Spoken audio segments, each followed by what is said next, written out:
noite a você, ouvinte da Palavra de Deus, você que está ao alcance dessa palavra. E hoje eu os convido a refletir um pouco sobre a história do profeta Oséias. Oséias, que profeta esse que no Antigo Testamento, ele assumiu a encarnação do amor de Deus. A gente vai ver isso através da palavra e através daquilo que o Espírito Santo vai nos ministrar neste momento. Vamos ler, fazer uma reflexão em Oséias, do capítulo 11, do versículo 1 ao 4. Quando Israel era menino, eu o amei, e do Egito chamei meu filho. Quanto mais o chamava, tanto mais se iam da minha presença. Sacrificavam balins e queimavam incenso às imagens de escultura. Todavia, eu ensinei a andar a Efraim. Tomei-o dos meus braços, mas não atinaram o que eu os curava. Atraí-os com cordas humanas, com laços de amor. Fui para eles como quem alivia o jugo de sobre suas queixadas, e me inclinei para dar-lhes de comer. E esta palavra, irmãos, ela se torna muito mais clara quando a gente entende o contexto de vida do profeta Oséias e a gente entende o que Deus fez na vida do profeta Oséias. Um profeta no Antigo Testamento, ele assumia, além daquela pessoa que transmitia a mensagem de Deus, ele se tornava em muitos sentidos um exemplo do amor de Deus. Deus pegava, muitas das vezes, aquele homem e através da vida e do ensinamento que Deus transmitia àquele homem, Deus ensinava o povo. E por que a vida de Oséias, ela foi tão rica em ensinamentos, ela foi tão profunda ali de modo a encarnar o amor de Deus? Porque aquele povo, a nação do norte, ela se desvencilhou de Deus. Com a morte do rei Salomão, quando o filho dele, Roboão, assume o reino, Roboão ele não consegue manter ali as 12 tribos vivendo em harmonia. 10 tribos, elas seguem outro caminho, acompanhando Jeroboão, e 2 tribos se mantêm fiel ao rei Roboão. Mas durante esse período, que durou 209 anos, a dinastia do norte, ela teve 19 reis, 8 dinastias, mas nenhum daqueles homens andou com Deus. Até os locais sagrados, como Betel, Deus deu um nome profético, deixou de ser Betel e se tornou Bet-Avém, a casa da perversão. Betel deixou de ser a casa de Deus e se tornou um lugar de perversão, onde os valores eram invertidos, onde a vingança, o ódio e a relativização da palavra de Deus se tornavam realidades na boca do profeta que enganava o povo. Até Gilgal, que foi no Antigo Testamento um dos locais onde Deus manifestava a sua glória, se transformou num local de perversão, né? E Deus, olhando para aquele reino do norte, e Deus, sabendo de tudo que acontecia ali, pegou e chamou o profeta Oséias. Mas Deus não somente transmitiu a palavra através do profeta Oséias, Deus usou a vida do profeta Oséias para ensinar aquele povo. Deus disse para Oséias, da primeira vez que falou com ele: vai e toma uma mulher de prostituição, Oséias. E Oséias foi e tomou, encontrou-se com Gomer, e eles tiveram um filho, e Oséias deu o nome para essa criança de Jezreel. Então o povo, a gente pode imaginar o povo se chegando até Oséias, mas por que Oséias? Do nome de Jezreel para o seu primeiro filho. E Oséias fala, é porque Jezreel foi um vale da matança. Se vocês não se arrependerem, está vindo a espada do Senhor sobre a cabeça de vocês, né? Está vindo vingança. O mal e o pecado que vocês praticam não vai ficar totalmente impune. Haverá um momento onde a graça e o favor de Deus será retirado, e vocês vão absorver, e vocês vão colher tudo aquilo que vocês estão plantando. Se arrependam. E Oséias, ele tem um segundo filho, e no segundo filho o povo e Oséias já tinham dúvida a respeito da paternidade, de quem era o pai, porque a mulher era de índole duvidosa. E Oséias coloca o nome dessa criança de desfavorecida, e o povo fica curioso para saber o porquê daquele nome. Oséias diz: desfavorecida, porque a graça de Deus está sendo retirada de sobre vocês, né? Se arrependam, porque o que os fazem se manterem em pé até aqui é a graça e o favor de Deus. Desde quando vocês saíram do Egito, vocês continuam a pecar e vocês não se tornam para o Senhor, mas é a graça dele que os sustenta.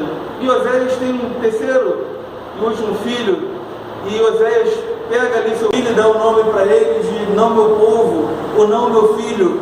E aquele povo chega para Oséias e fala, mas por que isso, Oséias? De não meu povo, não meu filho. E Oséias fala, é porque vocês estão se tornando filhos bastardos. Deus está tirando a paternidade sobre vocês, né? Vocês estão escolhendo a andarem pelo mundo, a não estarem debaixo da santa casa do Pai. Então, a paternidade e toda a glória que é ser um filho de Deus vai ser tirada de vocês. Se arrependam, porque o momento é esse. E Oséias, o engraçado da vida de Oséias e de alguns homens de Deus é porque a gente lê as histórias bíblicas de forma linear, mas na verdade a história de Oséias foi uma história que durou uma vida. Não foi uma história que durou 1 ano, 2, 5, 10 ou 20, mas a história que o livro de Oséias conta é a história da vida de Oséias. E depois do terceiro menino, quando ele desmanda, a esposa de Oséias pega e volta para a sua vida de prostituições. Não sabemos quanto tempo durou a vida dela lá, mas o coração de Oséias ainda ardia em amor. E o Senhor falou para Oséias certo dia, e sabendo também da vida que aquela mulher tinha tomado lá, né? Aquela mulher, o tempo se passou sobre ela deixou de ser dela, ela deixou de trair amantes, ela deixou de ser cobiçada. Até o próprio amo e patrão dela viu que ela não seria mais capaz de dar lucro. Então pegou ela e colocou ela no mercado de escravo. E o Senhor já tinha mandado uma palavra através de Oséias. E Oséias foi até lá para resgatá-la. E Oséias a comprou pelo preço da metade do valor de um escravo. Tamanho tinha sido a desonra e o estado de vilipêndio que aquela mulher tinha se encontrado. E a vida de Oséias, ela vai nos ensinar nesse momento, lançando luz sobre o capítulo 11, a gente começa a entender como foi esse amor de Deus sendo gerado no coração de Oséias. A gente passa a entender como um homem foi capaz de sofrer ali as dores daquele que ama, daquele que espera e daquele que suporta. Oséias foi um espelho e um exemplo da encarnação de Deus e de Jesus no Antigo Testamento. E através do capítulo 11, ele vai nos ensinar algumas coisas que ele aprendeu com esse amor de Deus. O amor de Deus, ele escolhe e nos enxerga de forma muito mais sublime do que poderíamos nos ver. O versículo 1, ele diz assim, quando Israel era menino, eu o amei, e do Egito chamei o meu filho. Deus nos vê ainda quando somos uma substância informe. Deus nos vê quando estamos no ponto ainda quando não foi manifesto tudo aquilo que estávamos destinados a ser. Deus nos vê até quando as pessoas não nos enxergam com dignidade, até mesmo quando a gente não nos enxerga com aquela grandiosidade, com aquela graça e amor de Deus. Ele nos enxerga e já tem um local de honra separado para a minha e para a sua vida. O desafio é a gente passar a se enxergar a partir dessa perspectiva de Deus. Ele também vai nos ensinar que o amor de Deus liberta e transforma. Ele diz assim, e do Egito chamei a meu filho. É Deus que tira a pessoa do Egito, tirou a gente das práticas erradas, mas o verdadeiro amor, ele não se conforma com o estado de limitação em que o outro se encontra. Não existe aquela que, eu nasci assim, eu sou assim, então mais nada pode ser transformado em mim. Não, aquele que ama, ele vê e ele tenta trabalhar o melhor na vida do ser amado. E é assim que Deus nos enxerga, e Deus vai nos confrontar até o momento onde tudo aquilo que ainda existe em nós, mas que ainda não é do agrado dele, ainda permanece em nós. Deus vai nos confrontar de modo a tirar isso da nossa vida, de modo a nos colocar no seu reino de amor. O amor de Deus, ele não destrói a liberdade pessoal, Porque está assim, ó, quanto mais eu vos chamava, tanto mais se iam da minha presença. Deus, Ele nos criou com uma liberdade sublime. Deus não nos fez robôs, capazes apenas de obedecer e de seguir certas diretrizes, mas a liberdade que existe no homem é tamanha que o homem pode até se colocar contra o seu Criador.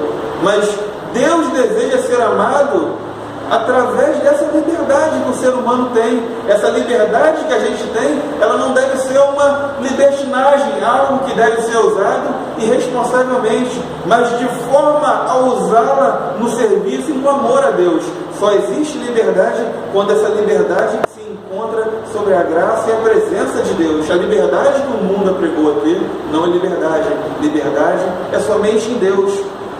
O amor de Deus, Ele protege, Ele cuida, porque está assim: todavia ensinei a andar a Efraim, tomei-o nos meus braços, mas não atinaram que eu os curava. É Deus quem nos protege, é Deus quem nos cuida. Aquele povo recebia as graças de Deus, era abençoado por Deus, e era Deus quem curava e abençoava aquele povo todo dia.